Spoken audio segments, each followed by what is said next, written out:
Hello दोस्तों, welcome to our channel ASV knowledge. तो दोस्तों, आज की हमारी कहानी उन लोगों के लिए बेहद ही खास होने वाली है जो लोग ट्रेडिंग करते हैं या ट्रेडिंग करने के बारे में सोचते हैं, क्योंकि ये मूवी एक ऐसी ट्रेडर के बारे में है जिसे ट्रेडिंग का टी भी नहीं आता था, लेकिन ट्रेडिंग की दुनिया में कदम रखने की ललक ने इस ट्रेडर को दुनिया की सबसे अमीर लड़की बना दिया था।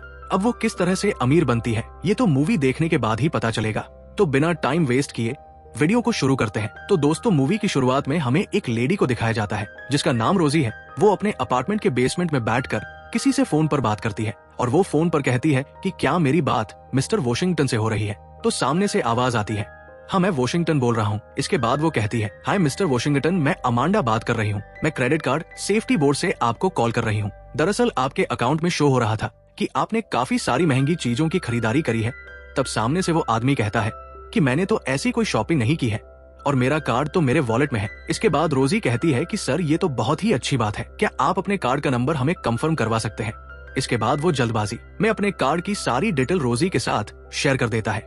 इसके बाद रोजी कॉल कट कर देती है। अब वो एक फार्मा फिनिक्स नाम की वेबसाइट पर जाकर अपने लिए कुछ दवाइयां ऑर्डर करती है। दरअसल रोजी डिप्रेशन और एंजाइटी की पेशेंट है, इसलिए वो अपने लिए कुछ दवाइयां ऑर्डर करती है। अब वो उनकी पेमेंट वॉशिंगटन के क्रेडिट कार्ड से करती है। अब दवाइयां ऑर्डर करते समय रोजी को एक प्रॉब्लम होती है। दरअसल ऑर्डर करने से पहले वेबसाइट पर किसी भी डॉक्टर का प्रिस्क्रिप्शन सेंड करना होगा, तभी मेडिसिन ऑर्डर की जा सकती है।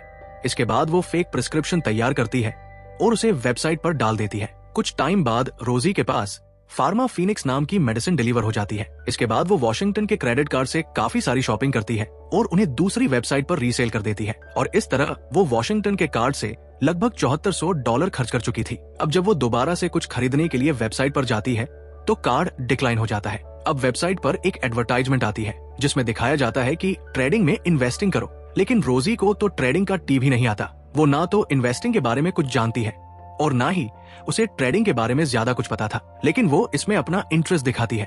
इसलिए वो डिसाइड करती है कि वो सबसे पहले ट्रेडिंग की बेसिक नॉलेज लेगी। इसलिए वो ट्रेडिंग की एक बुक ऑर्डर करती है। अब वो उस बुक को पढ़ने लगती है और ट्रेडिंग के बारे में ज्यादा से ज्यादा जानकारी लेती है। वो बुक में पढ़ती है कि ट्रेडिंग कई तरह से की जाती है, लेकिन ज्यादातर लोग डे ट्रेडिंग और लॉन्ग टर्म ट्रेडिंग ज्यादा करते हैं। डे ट्रेडिंग आपको जल्दी अमीर भी बना सकती है और उतनी ही जल्दी गरीब भी बना सकती है, लेकिन लॉन्ग टर्म ट्रेडिंग में आपकी इन्वेस्टिंग का रिस्क थोड़ा कम रहता है और प्रॉफिट भी आपको लेट से ही मिलेगा। इसके बाद वो आगे पढ़ती है कि stock market bull versus bear की फाइट के ऊपर बेस्ड है। बुल का मतलब ग्रीन कैंडल और बियर का मतलब रेड कैंडल, यानी कि अगर आपकी स्ट्रेटजी के हिसाब से आपको लग रहा है कि प्राइस हाई जाएगा और आप उस स्टॉक को हाई होने से पहले ही बाय कर लेते हो और इसे ही बुल कैंडल कहते हैं। लेकिन अगर इसके ऑपोजिट स्टॉक का प्राइस नीचे गिरता है और रेड कैंडल बनती है, यानी कि शॉर्ट पीरियड टाइम के लिए स्टॉक को सेल करते हो, इसे ही बियर पोजीशन कहते हैं।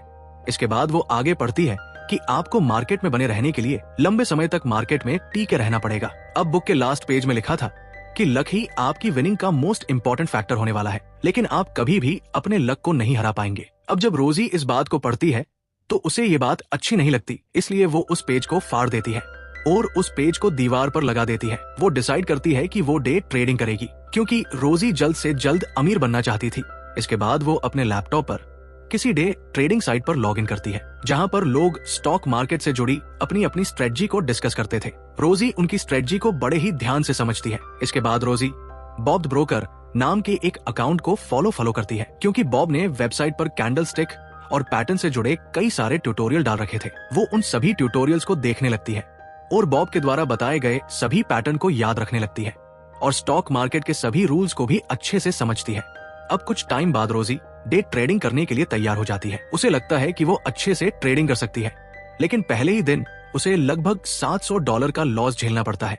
इतना सारा लॉस देखकर रोजी को काफी ज्यादा गुस्सा आता है। वो एक पेपर पर अपनी पहली ट्रेडिंग का फाइनल रिजल्ट लिखती है। वो हिम्मत नहीं हारती और सोचती है कि कल वो अच्छा प्रॉफिट कमाएगी, लेकिन अगले दिन भी उसे लॉस उठाना पड़ता है। अब ऐसे करते करते वो काफी सारे पैसे खो चुकी थी। वो रोज रोज के लॉस से परेशान हो चुकी थी। उसे लगने लगा था कि वो ट्रेडिंग के लिए नहीं बनी है। वो बहुत बड़ी लूजर है। वो हर रोज ट्रेडिंग के फाइनल रिजल्ट को पेपर पर लिखती है। इतने ज्यादा लॉस को देखते हुए वो पेपर पर खुद के लिए लूजर लिखती है। वो डिसाइड करती है कि कल वो अपनी लाइफ की लास्ट ट्रेडिंग करेगी। अगर कल भी उसे लॉस हुआ तो कभी ट्रेडिंग नहीं करेगी। अब अगले दिन जब वो ट्रेडिंग करती है तो पहली बार उसे प्रॉफिट देखने को मिलता है, जिसे देखकर वो काफी खुश होती है। वो एक पेपर पर खुद के लिए विनर लिखती है अब अगले दिन भी उसे प्रॉफिट होता है। प्रॉफिट को देखकर उसका थोड़ा कॉन्फिडेंस बढ़ने लगता है।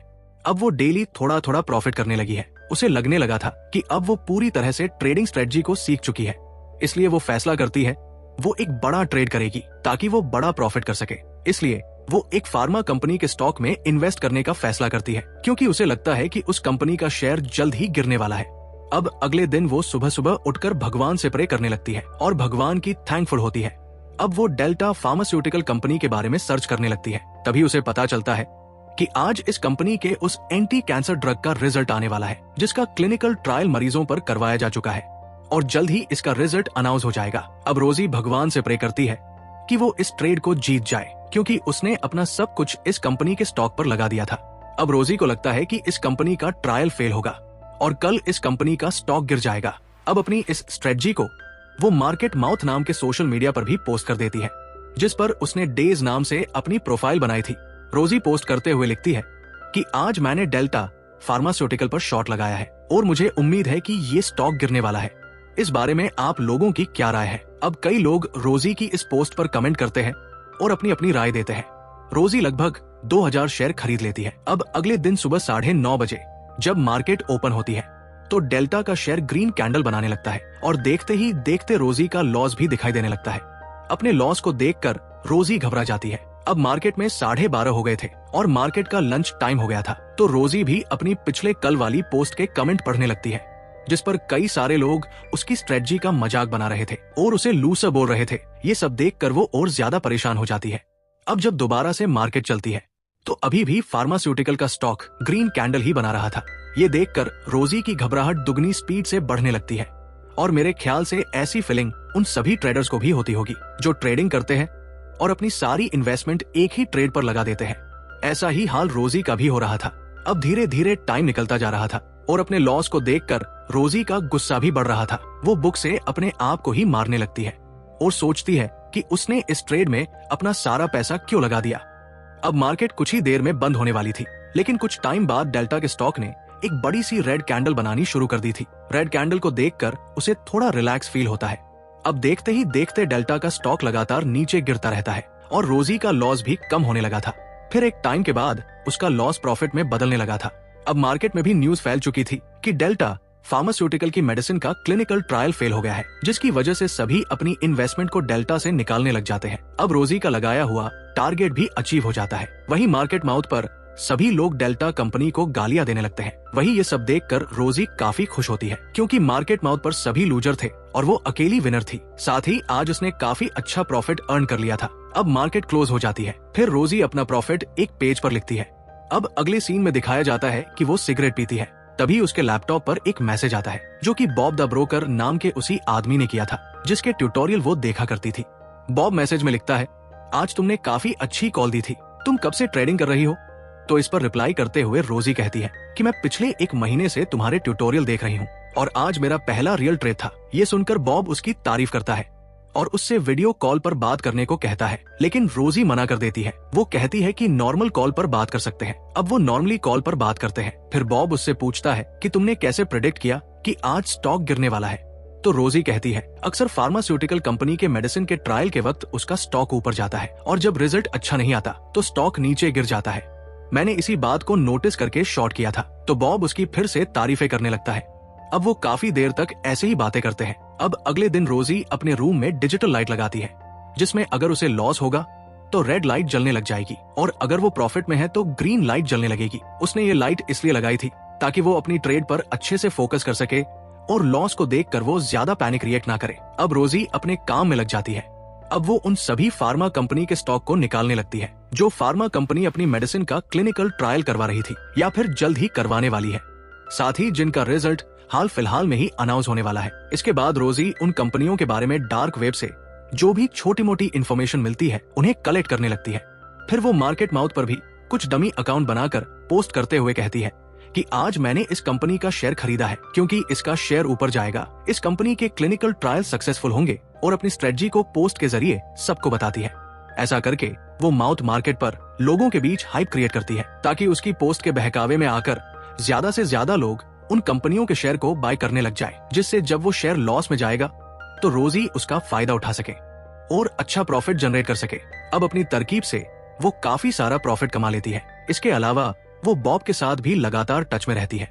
वो बॉब को भी वो सब बताती है जो वो एनालाइज करती है, और बॉब से भी उसे कई सारी इंफॉर्मेशन मिल जाया करती थी। अब रोजी अपने बेसमेंट में पूरी तरह से अकेली रहती थी और वो बाहर भी नहीं जाती थी, जिस वजह से उसका पूरा फोकस सिर्फ ट्रेडिंग पर रहता था। वो हर दिन कुछ नया करती थी। वो काफी खुश होती है कि उसे मार्केट की अच्छी नॉलेज हो चुकी है। अगले दिन रोजी फिर से फार्मा कंपनी की लिस्ट देखती है जिनकी मेडिसिन का क्लिनिकल ट्रायल जल्द ही होने वाला था। तभी उसकी नजर क्लीन थेरेप्यूटिक्स नाम की एक कंपनी पर पड़ती है। उसे वो नाम कुछ जाना पहचाना सा लगता है।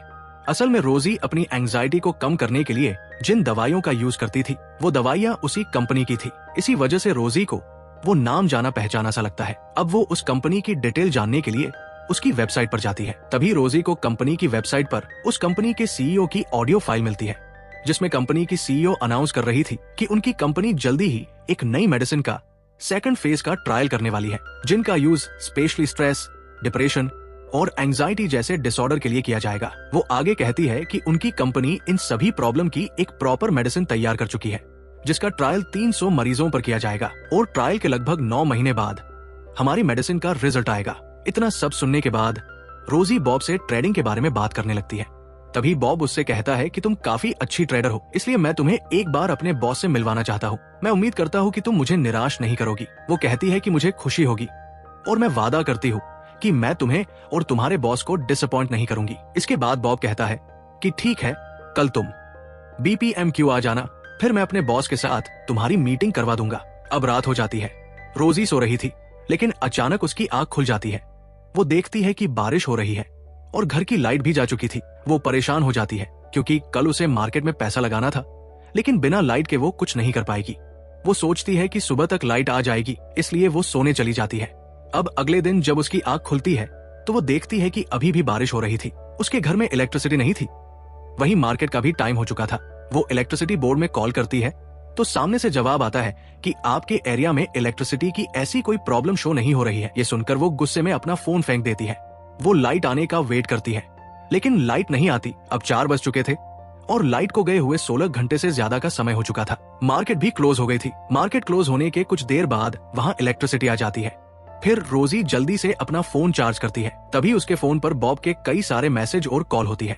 रोजी तुरंत उसे कॉल करती है, लेकिन बॉब उससे काफी नाराज था। वो काफी देर तक रोजी पर चिल्लाता है, उसे बुरा भला सुनाता है। दरअसल जिस स्टॉक में उन लोगों ने पैसा लगाने का डिसाइड किया था वो स्टॉक गिरा ही नहीं था, जिस वजह से उनका काफी लॉस हो गया था। इसलिए वो रोजी पर काफी गुस्सा करता है और गुस्से में कॉल कट कर देता है। अब रोजी को भी अपनी किस्मत पर काफी गुस्सा आता है, लेकिन वो दोबारा से बॉब को कॉल करती है और वो बॉब से कहती है कि उसका कॉन्फिडेंस बिल्कुल डाउन हो चुका है। क्या उसके पास कोई ऐसा ड्रग है जिससे वो दोबारा से अपना कॉन्फिडेंस बूस्ट कर सके, क्योंकि लॉस की वजह से उसका मोटिवेशन डाउन हो गया था, इसलिए वो खुद को चार्ज करना चाहती है। फिर बॉब उसे एक ड्रग बनाने के लिए कहता है। वो उसे बताता है कि उस ड्रग्स को कैसे बनाना है, उसमें क्या क्या मिलाना है। इसके बाद रोजी उस ड्रग के इंग्रेडिएंट कॉपी में लिखने लगती है। इसके बाद वो बॉब से पूछती है कि इससे पहले किसी ने इस ड्रग को ट्राई किया है। तो बॉब कहता है, हाँ, मेरे एक दोस्त ने ये ड्रग ट्राई की हुई है। वो आगे कहता है कि ध्यान रहे कि डोज ज्यादा ना हो, क्योंकि ज्यादा डोज की वजह से तुम्हारी जान भी जा सकती है। अब कॉल कट जाती है। फिर रोजी अपने लिए उस ड्रग को तैयार करने लगती है। फिर वो उस ड्रग को ले लेती है, लेकिन ड्रग लेने के बाद रोजी को अपने ऊपर कंट्रोल नहीं रहता। उसे सारी चीजें मूवमेंट करती हुई दिखाई देने लगती है और वो बेहोश हो जाती है। अब अगले दिन जब उसका नशा उतरता है तो वो घबराकर एकदम नींद से जाग जाती है। वो देखती है कि उसके हाथ में चाकू है और उसकी वॉल पर खून से एक एरो का निशान बना हुआ है। अब ये सब देखकर उसे समझ नहीं आता कि ये सब क्या हो रहा है। वो उस निशान की तरफ जाती है जो उसने नशे में बनाया था। वो इधर उधर देखने लगती है। वो देखती है कि नशे की हालत में उसने काफी कुछ कर दिया। उसने एक पेपर पर किसी जॉन हैमिल्टन का नाम भी लिखा हुआ था। वो नशे में भी क्लीन थेरेप्यूटिक्स कंपनी के ऊपर रिसर्च कर रही थी। ये कंपनी हाल में ही अपनी ट्रॉमा स्ट्रेस डिसऑर्डर की दवाई का क्लिनिकल ट्रायल कर रही थी। इसके बाद रोजी नेट पर जॉन हैमिल्टन नाम के आदमी के बारे में पता लगाने लगती है, लेकिन उसे इस नाम के काफी सारे नाम दिखाई देते हैं। उसे समझ नहीं आता कि नशे की हालत में वो किस हैमिल्टन को फाइंड करना चाहती थी, इसलिए वो याद करने लगती है कि वो इस आदमी को क्यों फाइंड करना चाहती थी। इसके बाद वो जॉन हैमिल्टन डेथ के नाम से सर्च करती है तो उसके सामने जॉन हैमिल्टन की डेथ न्यूज आ जाती है, जिसमें वो पढ़ती है कि जॉन एक 25 साल का आर्मी ऑफिसर था जो पुलिस के साथ किसी मुठभेड़ में मारा गया और पुलिस ने इल्जाम लगाया था कि जॉन हैमिल्टन मेंटल क्राइसिस से गुजर रहा था, जिस वजह से उसकी जान चली गई। अब वो जॉन के बारे में और न्यूज पढ़ने लगती है। इसके बाद रोजी को जॉन की माँ का एक इंटरव्यू भी दिखाई देता है, जिसमें उन्होंने दावा किया था कि उनके बेटे की कोई भी मेंटल हेल्थ हिस्ट्री नहीं थी, वो बिल्कुल हेल्थी था। साथ ही जॉन के भाई ने भी मीडिया को अपना इंटरव्यू देते हुए कहा था कि उसका भाई पागल नहीं था। अब रोजी को समझ नहीं आता कि उसने जॉन का नाम क्यों लिखा था। तभी उसे जॉन के नाम के पीछे शॉर्ट में CLN लिखा हुआ दिखाई देता है। उसे देखकर रोजी समझ जाती है कि जॉन का क्लीन थेरेप्यूटिक्स कंपनी के साथ कोई कनेक्शन था। अब वो क्लीन थेरेप्यूटिक्स के उन लोगों की लिस्ट निकालती है जिनके ऊपर क्लिनिकल ट्रायल चलाया जा रहा था। उस लिस्ट में तकरीबन 200 लोगों का नाम सामने आता है। अब रोजी उन नामों को पढ़ने लगती है। तभी उसे जॉन हैमिल्टन का नाम दिखाई देता है, यानी कि क्लीन थेरेप्यूटिक्स जॉन के ऊपर भी ट्रायल कर रही थी, जिसका मतलब ये था कि ये कंपनी आम लोगों के साथ साथ आर्मी ऑफिसर के ऊपर भी अपना ट्रायल कर रही थी। ये देखकर वो काफी खुश हो जाती है। अब वो जैसे तैसे करके जॉन हैमिल्टन की माँ का नंबर निकालकर उन्हें कॉल करती है। रोजी जॉन की माँ से कहती है, मेरा नाम मॉली है और मैं एक लॉ फर्म के लिए काम करती हूँ। मैं बस जानना चाहती हूँ कि आपके बेटे के साथ क्या हुआ था। इस पर जॉन की माँ कहती है कि पुलिस वालों ने जॉन के ऊपर गोली जरूर चलाई थी, लेकिन उसकी मौत गोली लगने की वजह से नहीं हुई थी, बल्कि किसी कंपनी की दवाई का ट्रायल उसकी बॉडी पर किया जा रहा था और गलत डोज की वजह से उसकी हालत बिगड़ने लगी थी, जिसकी वजह से उसे गलत गलत ख्याल आते थे। तभी एक दिन अचानक पुलिस उनके घर आई और उन्होंने कहा कि जॉन ने किसी की जान ले ली है। इसके बाद वो गोली चलाकर जॉन का एनकाउंटर कर देते हैं। इसके बाद वो रोने लगती है। अब फोन कट जाता है। अब जॉन की माँ की बात सुनकर रोजी के मन में एक प्लान बनता है, इसलिए वो जॉन के भाई को भी कॉल करती है। उसका भाई भी जॉन की मौत से काफी दुखी था। अब रोजी जैक को उकसाने लगती है कि तुम्हारे भाई की मौत क्लीन थेरेप्यूटिक्स कंपनी की वजह से हुई है। तुम्हारा भाई तो इस दुनिया में नहीं रहा, लेकिन ये कंपनी बिलियंस ऑफ डॉलर कमा रही है और आगे चलकर भी ये हर दिन मुनाफा करती रहेगी, लेकिन इस कंपनी की वजह से तुम्हारा भाई मारा गया। अब जैक को ये सुनकर और ज्यादा गुस्सा आने लगता है। फिर रोजी कहती है कि क्या तुम अपने भाई की मौत का बदला नहीं लेना चाहोगे। अब रोजी जैक को क्लीन थेरेप्यूटिक्स कंपनी के खिलाफ बदला लेने के लिए पूरी तरह से उकसा देती है। अब रोजी क्लीन थेरेप्यूटिक्स कंपनी के हेड ऑफिस की इंफॉर्मेशन निकालती है। वो उस कंपनी की सारी डिटेल निकाल लेती है, साथ ही उस कंपनी का 3D ब्लूप्रिंट भी निकाल लेती है। ऐसा करते हुए उसे रात हो जाती है। इसके बाद वो बॉब को कॉल करती है और उससे कहती है कि मेरे पास एक स्टॉक टिप है। वो बॉब को बताती है कि कल क्लीन थेरेप्यूटिक्स कंपनी के क्लिनिकल ट्रायल का रिजल्ट आने वाला है। इस पर बॉब रोजी से कहता है कि फिलहाल इस स्टॉक के प्राइस $25 है, तो बताओ कल ये स्टॉक कितने ऊपर जाएगा या फिर कितना नीचे आएगा। इस पर रोजी उससे कहती है कि कल ये स्टॉक ऊपर जाने वाला है। इस कंपनी के फार्मा काउंसिल के साथ मेरे कुछ कॉन्टैक्ट है। उन्होंने मुझे क्लिनिकल ट्रायल के रिजल्ट की कॉपी भेजी है और वो कॉपी मैंने तुम्हें भेज दी है। इसके बाद बॉब कहता है कि ठीक है, मैं देखता हूँ। अब बॉब उससे पूछता है कि इस कंपनी का रिजल्ट कब तक आएगा, तो रोजी उससे कहती है कि इसी फ्राइडे को ये कंपनी अपना रिजल्ट अनाउंस कर देगी और अगर मेरी प्रेडिक्शन सही निकली तो तुम मेरे बारे में अपने बॉस को बताओगे। इस पर बॉब उससे कहता है कि अगर तुम सही निकली तो मैं इस बारे में किसी को भी बताने के लिए तैयार हूँ। अब अगले दिन जब मार्केट ओपन होती है तो क्लीन थेरेप्यूटिक्स का शेयर लगातार ऊपर जाने लगता है, जो कि अब $27 तक जा चुका था। फिर बॉब उसे कॉल करके बताता है कि तुम्हारे कहने पर उन लोगों ने क्लीन थेरेप्यूटिक्स के 1 मिलियन शेयर खरीद लिए हैं और मैंने अपने बॉस को तुम्हारे बारे में भी बता दिया है और अगले हफ्ते तक मैं तुम्हें उनसे मिलवा दूंगा। अब कॉल कट जाती है, लेकिन रोजी को बॉब की बातों पर यकीन नहीं होता, इसलिए वो कोल्ड क्रिएटिव कैपिटल नाम की एक कंपनी में कॉल करती है। दरअसल ये वही कंपनी है जिसमें बॉब काम करता है।